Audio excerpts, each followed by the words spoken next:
It is finally fall again.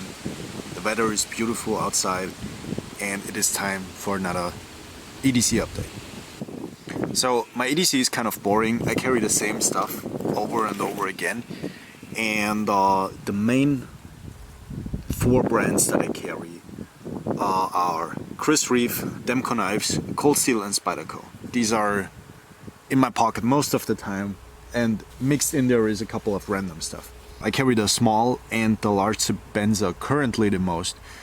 I carried all Chris Reeve models, and I probably will do a lot more videos about these knives in the future because they are fantastic. These are about as good as knives get in terms of build quality. And this is an old 21 in single. Lockup is still perfect. It's for sure a little bit further to the right than it used to be, but there is no like stick or anything, even though this has no insert. Blade centering is still perfect, as you can expect for an old Chris Reeve. I like the in single blade shape. With the small one, I sometimes feel like I run out of blade too quickly, so I actually kind of prefer the larger model. I don't have an in single in the large model, but I'm planning to get one in the future because I like the in single blade shape quite a bit. But the drop point is also really good. With my Carta inlays, it's a little bit thicker in the hand, a little bit more hand filling for those larger tasks. And yeah, this one is still a little bit dirty, as most of my knives are that I use. So these are users for me. I don't babysit them, even though they're very expensive. When I don't carry a Chris Reeve, I carry either a Demco 8020 currently, or the 8020.5. The 8020.5 is kind of a odd child because it's like a small knife blade with like a almost full-size handle, and some people don't like that off blade to handle ratio, but I do like it because it doesn't exist on the market. You usually only have small knives with small handles, and this is like a small knife with a large handle, so it's something different, something new. There is a for sure niche that this fills. It's not for everybody though, I do get that. The freebie is a little bit soft, but it sharpens up great. And yeah, I did a entire video on this knife if you're interested. This is a good one. I like it quite a bit. I have a Lynch deep carry pocket clip on here currently for those urban environments. It's a little bit more subtle. The 8020, really big knife, like almost a 5mm blade stock. It's like 4.8, really thick. It's not the thinnest, sliciest knife behind the edge, but it gets those harder use tasks done. Just yesterday I cut some roots in the dirt with it. Did fantastic. No chips in the blade. The steel is tough. The steel sharpens up nicely. Probably the best 20 CV that I've had in a knife in a long time. This is kind of my expensive hard user, if you will. The first Demco fixed blade that I ever bought is the Demco Free Rein, and I've used it quite a bit. This one is in Aus 10A. I got this for a relatively good deal on the secondary market, and it was in brand new condition. It's not anymore for sure, but yeah, a great simplistic survival kind of do-it-all knife that chops really well for how light it actually is. I kind of feel like Demco Knives is slowly becoming what Cold Steel used to be for me personally, because Cold Steel doesn't do anything new that really excites me. I think the best Cold Steel times are definitely over since it got sold, and yeah, there are a couple of things that are still interesting, but those are mostly older stuff that they already built before the company was sold. But I do carry my Cold Steels quite a bit still. My most carried like tactical recurve serrated blade is definitely the Cold Steel Voyager large. This one I think is in BD1. I did a video about it and then kind of forgot which steel it is, but it doesn't matter. I use it. It stays sharp for quite a number of years. The serrations really help with that. I cut a lot of wines during the summer, and the recurve really helped with those nasty wines that had a lot of thorns on it.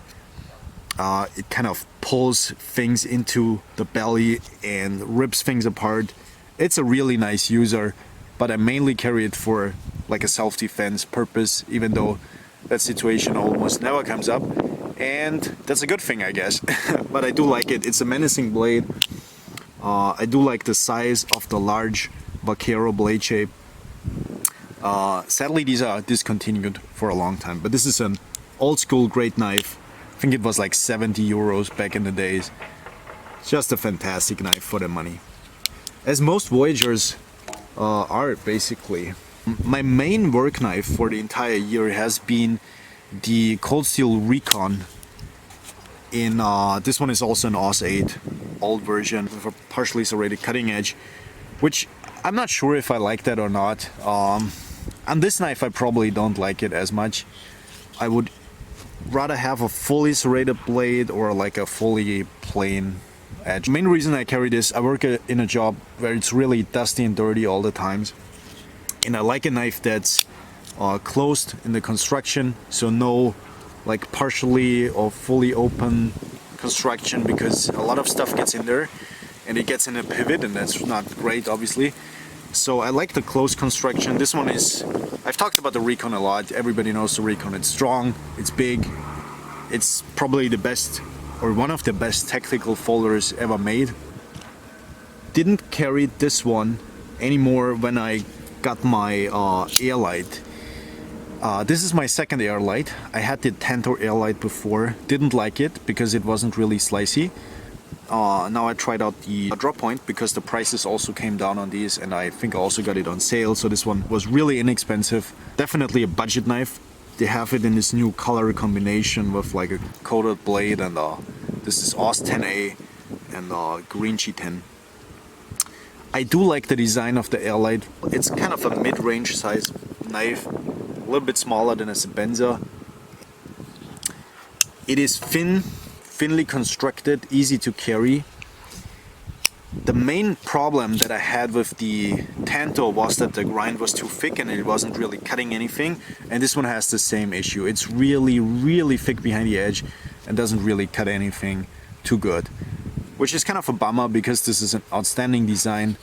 It's not just for a light task, because it's pretty strong on the blade and the lock, so it would be a good hard user as well, but it's just lacking that cutting performance. So I don't know, I don't really know what to do with it yet. I think I will regrind it at some point because I want to get the best out of it, and yeah, I think otherwise it's just a great design. The pocket clip is outrageously huge though on this one.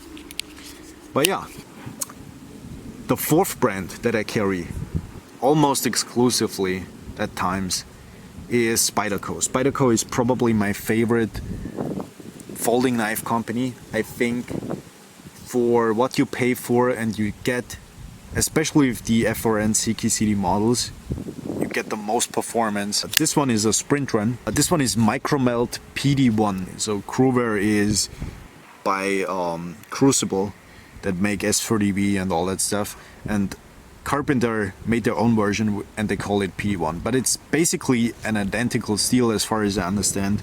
This one happens to be coated. This is not a Teflon coated, this is something a little bit more durable. I'm not sure if it's Cerakote, I don't remember. It's definitely not DLC, but it is a more tough coating, and also the hardware is coated on this one. And it makes for a really good looking knife with those burgundy FRN scales. And yeah, this knife made me fall in love with the Endura all over again. I have been carrying an Endura for I think a decade, and I used it as much as you can use any knife, and this knife kind of is the same good old Endura, just with a more capable, long-lasting steel. So also I will do a review on this one, but it will probably take me until the end of November, because this one is quite difficult to do, because I want to do a lot more edge retention tests and stuff, and want to compare it to some other good steels. But yeah, Spyderco, best folding knife brand. Not in terms of build quality. In terms of build quality, that definitely would be Chris Reeve in my opinion. But in terms of like performance, yeah, they give you quite a lot. Some Spydercos are really expensive, others are not. These sprint runs you sometimes can get for a really good deal, and get a lot of performance out of these. Yeah, Spyderco, still a really great brand. Let's mix in some random stuff. I tried to carry more Hinderers lately. I carried an XM18, sold that because I didn't like it. XM18 3.5 inch, this is the 3-inch model. I carried an Eclipse, also didn't like it and sold it. And I carried an XM24. I'm not sure if I like the XM24. This is the 3-inch XM18. I like the size of this one for a small, like, tough blade because this is really thick. This is also a really tripped out model with lightning strike carbon fiber. I didn't do the modifications. I bought this from I think I traded it from another knife collector, and he kind of customized it with some copper in the back here and some lightning strike carbon fiber. It looks really good. I kind of don't like it though, because it has the same issue that all the other Hinderers have. It's really thick behind the edge, and it doesn't really cut anything too good. A little bit similar situation than with the Airlight, just in a more expensive price range. And yeah, I haven't found my perfect Hinderer yet. I don't know. We'll see. I will buy more Hinderers, but I will definitely sell this one in the future, I think. And I don't know if I sell my XM24 also, but yeah, Hinderers are kind of difficult for me to find a model that I really like. I had some issues with Benchmade again. Benchmade knives, they look really good, but their Omega springs just keep breaking on me. I don't know if I have collected like some bad juju, but there's something wrong with those Omega springs. The other side is still fine, so only one of those springs broke, and it still works. As you can see, it's just horribly off-centered now, and it's kind of not the perfect action. It still works somehow, but yeah, it is annoying. The most annoying thing about this one was that I didn't carry it for months at a time, and then I carried it for like one day and the springs immediately broke. Yeah, Benchmade sends you free springs if you break your springs. I know that because I have asked for a ton of springs from Benchmade, and they're happily to ship it all over the world for free, which doesn't make a lot of sense to me. I would rather see them refine that system a little bit more instead of sending out free springs, because I cannot be the only person that has those issues. I don't know why. I don't know if there's something wrong with the knives that I get, or if I use them wrong. I don't know, but I can't be the only person. Some people apparently never have issues with Omega springs. I have had a ton of issues, and I never even... I think I only owned like 4 Benchmade knives in total now, and I have issues with all of them, so I don't know what's happening. And they're all from different time periods as well, so the really old Benchmades I think still work the best, and then I had some really terrible ones in between. This one was a newer one that was actually fine, but this one also broke recently. Benchmades are not the most reliable knives in my experience. I wish I had better experience with Benchmade knives. I'm not sure what I will do with this one. I for sure have to switch out one of those springs though. There are some really good knives that come out of China these days for a really good price. This is one of them. This is the QB Ruckus. I bought this one on sale and it was 20 bucks. For 20 bucks, this is an outstanding knife. The design is really good. Really nice blade shape. Has a little bit of Bob Terzola in there, I think. And then a really nice handle. Look at that. That's beautiful. And yes, these are mic Carter scales. The most impressive thing about this knife though for me is the construction. It uses like a pivot screw and then 2 body screws, and I guess another one on the clip. These are all T8 and very minimalistic construction, like 3 screws to take apart the knife, and all of those are T8. That's fantastic, especially for a budget knife. And then it has like a really well done 3D contoured backspacer. I think the backspacer is G10. It might be mic Carter though, which would also be crazy for, again, 20 bucks. Deep carry clip. The screws are recessed. The knife runs on bearings, and the action is like fantastic. This is a perfect action for, especially again for this price range. And then the blade is perfectly centered. Lockup is good. AUS-10 blade steel, which I like quite a bit.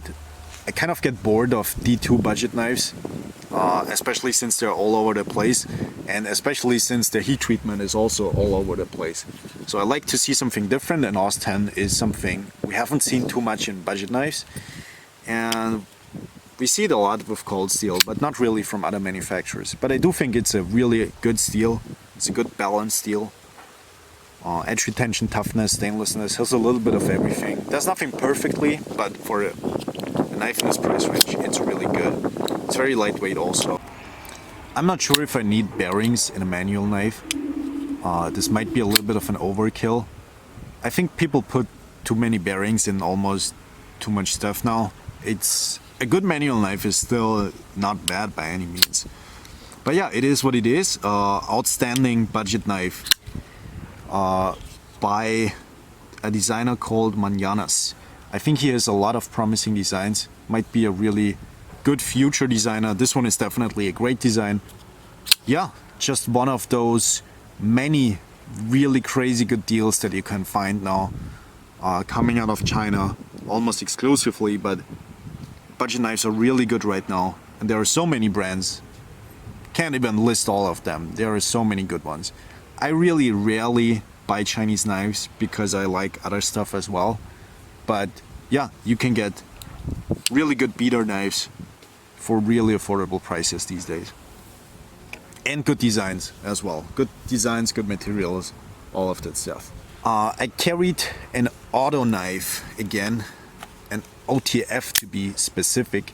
I don't have a lot of auto knives. This is my only OTF also, and I do like it quite a bit, I have to say. This is the Hogue HK Hadron. They have quite a number of OTF knives now. When I bought this one, they didn't, I think they only had like two, the Compound and this one. I believe it's called the Compound. I could totally be wrong on this one, but yeah, the Hadron is like a really slim, really pointy, stabby kind of blade, really sharp out of box. Hogue does some crazy out of the box factory edges, really sharp edge. I just have maintained the edge, never resharpened it, like really I just stropped it and put it on ceramic. This is 154 cm, which is not my favorite steel out there, but Hogue does it well. Seems to take an edge pretty good. I'm not sure if the edge retention is crazy on this one. I don't think so, but for what I use it, this is actually fine. Yeah, it just makes you smile every time you open it and close it. It's just so fun. When I didn't use it, I think like the spring tension either got a little bit stronger or maybe my thumb strength got a little bit less. Could be both. But now it's back to being really easy to open and close. Yeah, I might dive into the OTF category of folding knives a little bit more in the future. I'm not sure yet which one to get. Let me know in the comments if you have a good OTF recommendation. But yeah, like I said, I'm more of a manual knife guy. But yeah, OTFs or autos in general, they just make you smile, and that's a good thing. It's also legal where I live. This one definitely wins the prize for largest pocket clip on the market though. The Airlight has a outrageously huge pocket clip, and this one is even bigger. And this should not exist. I have to get a replacement clip for this one at some point, because this is too much. I'm not sure why companies do this. So last category for this video. These four knives are the most carried slip joints that I have this year. I will start off with the Case Swordbuster. This is the Swordbuster Junior, which is the smaller version. 1095 hollow ground steel, really thin, nice belly, nice control over the blade, because you have that little section where you can place your index finger and you can use it really effectively. The scales also are beautiful, really beautiful. I think they really match the autumn vibe. This is kind of a yellowish, beigeish color, but it looks really good and it feels super nice to the touch. These are synthetic scales, nice and polished all the way around. Like I said, 1095. I think it's 1095 steel. It's the case carbon steel. It should be 1095 in my opinion. Yeah, not a crazy good edge retention out of this blade, but I really like it. And it's made in the USA and it's a budget knife. This one costs like 30 euros. And yeah, it's probably the best budget slip joint you can buy at the moment. It's just the best. Walk and talk is not crazily good, but considering how much it costs and where it is made, it's just amazing. I would recommend this one to beginners, more experienced people. This is just a lovely knife, and I do like it quite a bit more than some of the more expensive slip joints that I have.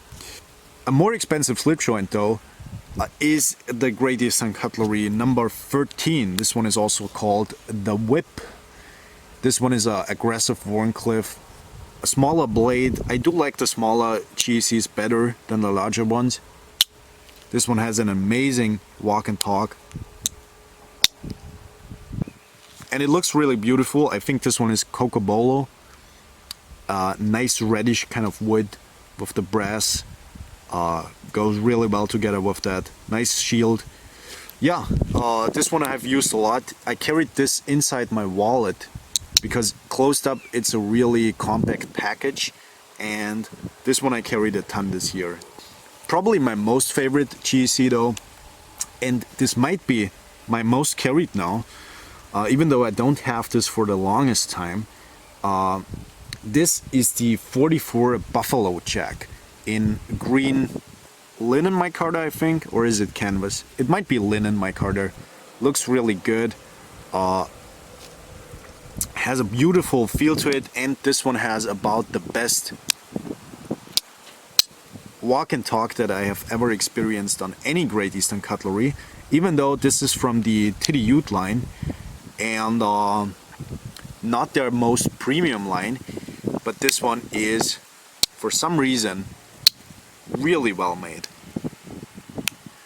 Small pen blade is really slicey. I keep this one really sharp and I never use it, and this one I use a little bit. It's a nice clip point, very simplistic. Not the most beautiful shape that Great Eastern Cutlery has done, and yeah, but I just like it for some reason. It's just that feel of the action and the feel of the scales. Micarta goes really well on Great Eastern Cutlery knives, and yeah, really beautiful knife. I love this. I carry this one in a clip slip. If you don't know what a clip slip is, it's basically the solution to your slip joint problems, which is if you drop the knife in a pocket, it turns sideways. This is basically a leather slip that you clip into your pocket, and then you leave this in your pocket and just draw the knife and use it. Fantastic. This one is, you can get at the Knife Launch. I'm not sponsored, by the way. I bought these myself. They are made by, I think his name is DP Steel and Leathercraft. He does amazing leather work, good stitching. The clip is really nice. I think you can even get those with black clips and like green leather and all kinds of color combinations. I do like the brown ones though. I also carry my larger slip joints in a pouch like this. This is a well-aged pouch. I think this one was a darker color in the beginning though than this one. So this is a different color, but you can see these get some really nice patina. They scratch up. They take the form, the shape of the knife really well. Since I carry multiple knives in the same pouch, I don't leave it in there overnight. I take it out so it doesn't take the shape of one particular knife, and that way I can fit in multiple different knives in there, because I don't want to have a million slips. I just have two slips, a large one, a small one, and I carry all my traditionals, almost all of them, in there. This one goes really well together with the Buck 110, and I carry this one inside the waistband since the Buck 110 is such a heavy knife. But is there anything negative we can say about the Buck 110 despite its weight? It's an amazing knife for the price. The performance is really good. The materials, oh my god, I mean, look at the brass. If the brass patinas and the feel of the wood, the feel of the weight in your hand, that nice big clip point, with that hollow grind. 420HC on the steel with a really good heat treatment. And yeah, this is one of the most influential knives in knife history in general. Even though it is kind of a boomer knife at this point, the quality is amazing though, the price is really good, the usability is really great, and it makes me feel happy. And that's what it is all about, right? So this is a knife I could never get rid of. I have multiple Buck 110s. A Buck 110 should be in every collection, and yeah, I cannot be without a Buck 110 in my life, I think. This is an amazing knife. So that's it for this video. Hope it wasn't too long. I will do some normal reviews hopefully soon. Currently it's a little bit too stressful though, because video editing takes a long time and I don't have that much time on hand currently. So yeah, as always, thank you guys for watching, and maybe we see each other in another video. Goodbye, people.